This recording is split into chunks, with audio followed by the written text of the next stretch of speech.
Avec la multiplication des attentats terroristes, le terme de déradicalisation nous est devenu familier.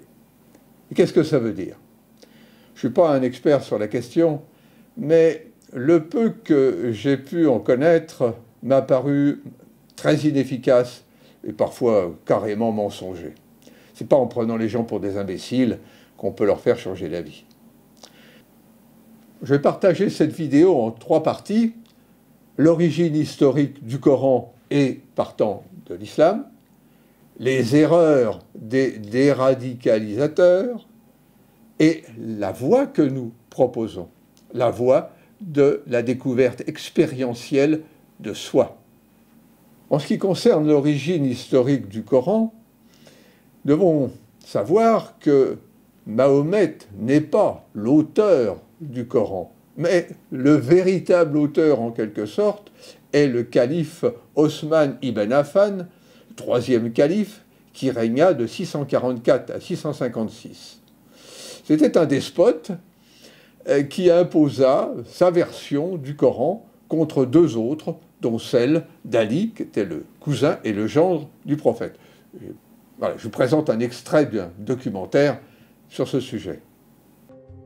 Le calife Ousmane imposait ainsi sa version officielle que la tradition musulmane retiendra comme la Vulgate d'Ousmane, la forme canonique du texte coranique qui, encore aujourd'hui, est la version de référence.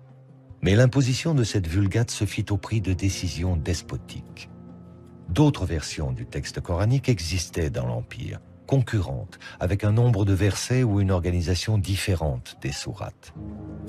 Les plus connues furent celles de Ali, le cousin du prophète Mahomet, qui, selon la tradition chiite, aurait compté 3 fois plus de révélations coraniques que la Vulgate d'Ousmane, et celle d'Ibn Masoud, qui fut lui aussi un des proches du prophète.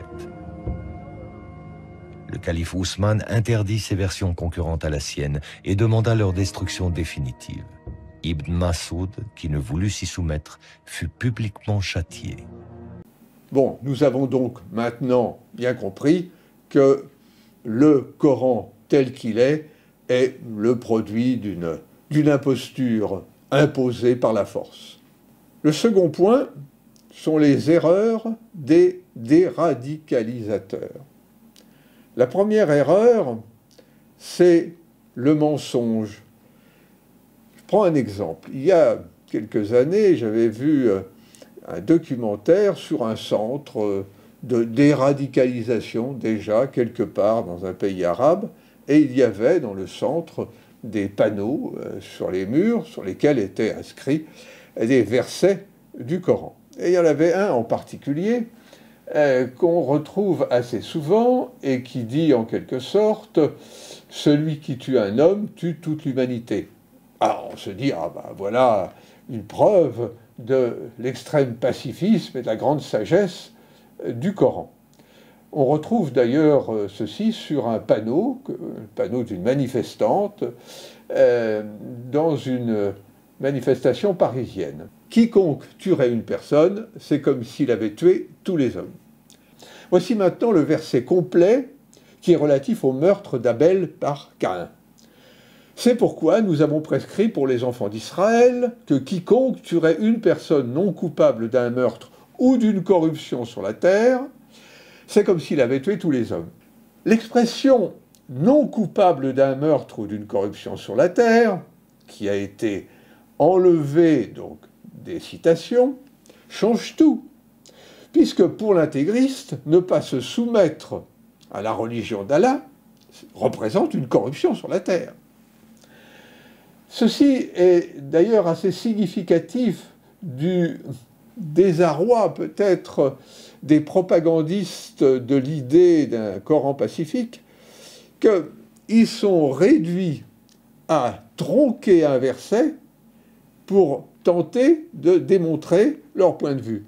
Et dès lors qu'on réintègre la partie de texte qu'ils ont enlevée, on découvre que ce verset dit exactement le contraire de ce qu'ils prétendaient nous faire croire.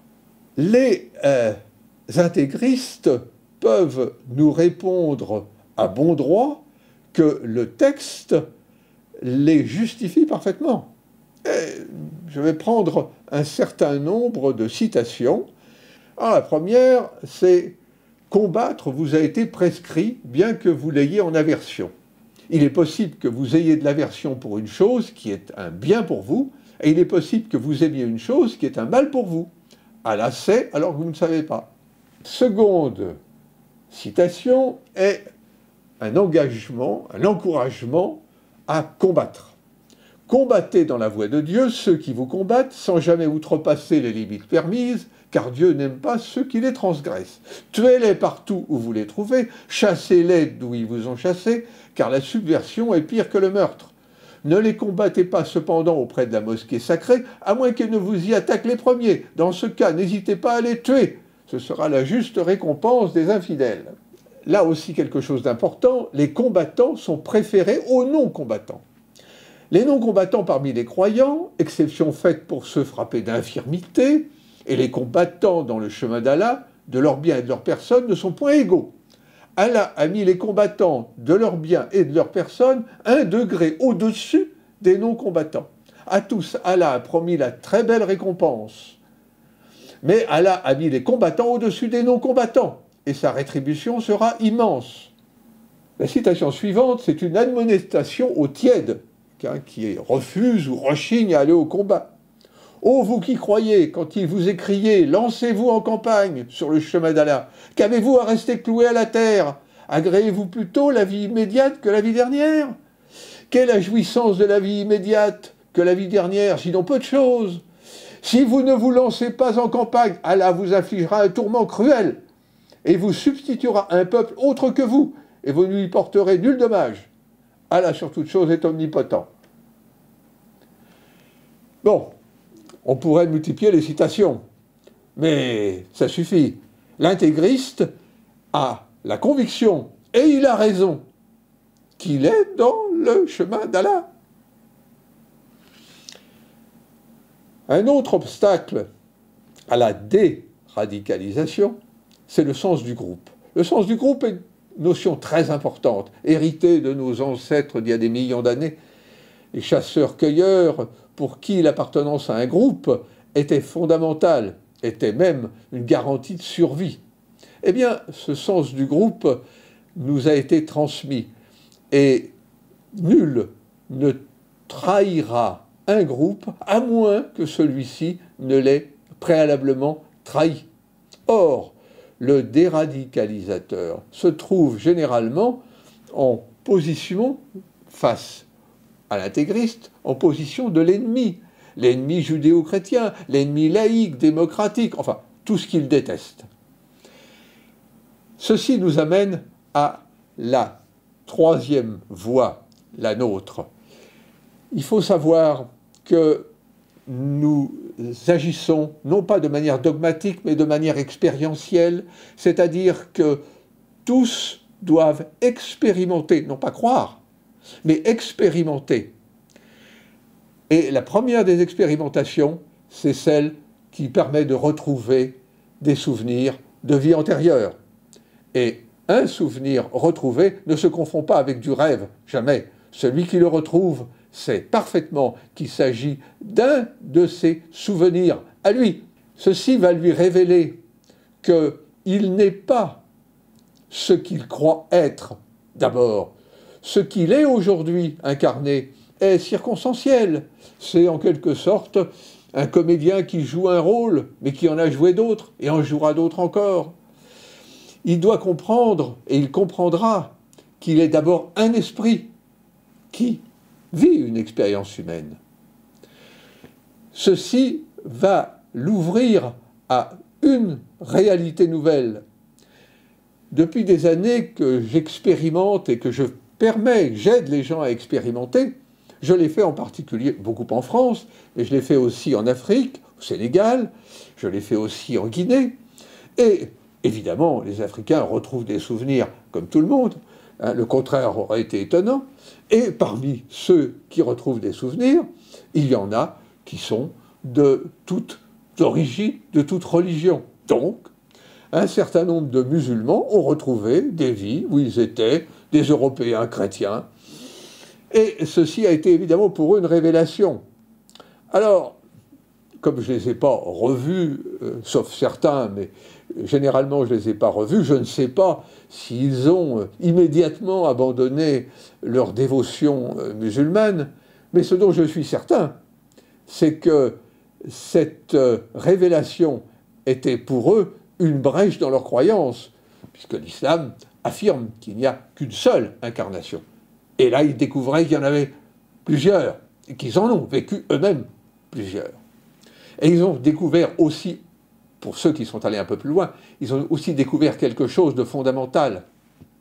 C'est que contrairement à ce qu'affirment les religieux, on récolte ce que l'on sème, tout ce que l'on sème. Et il n'y a pas de pardon. Il est impossible de gagner un paradis en assassinant. En assassinant, on ne trouvera de l'autre côté que les remords, la douleur d'avoir à subir soi-même ce que l'on a fait subir. De quoi avons-nous besoin et pourquoi est-ce que je vous parle en ce moment? Nous devons répandre cette idée. Et pour ça, nous avons besoin qu'un maximum de gens s'y intéressent, en particulier les médias, pour faire encore développer cette idée, qu'elle cesse d'être une idée ignorée pour devenir une idée connue et une solution pour résoudre, pas demain, mais peut-être dans un délai pas trop lointain, pour résoudre ce problème du terrorisme qui fait autant de mal à ceux qui tuent qu'à ceux qui en sont les victimes. Je vous demande votre participation, pas tellement d'argent, on n'a pas tellement besoin de ça, mais on a besoin de votre temps, de votre intelligence, de vos initiatives. Si vous êtes conscient que l'on peut faire quelque chose et que vous voulez y participer, contactez-moi, c'est avec plaisir que nous en discuterons. À très bientôt, j'espère.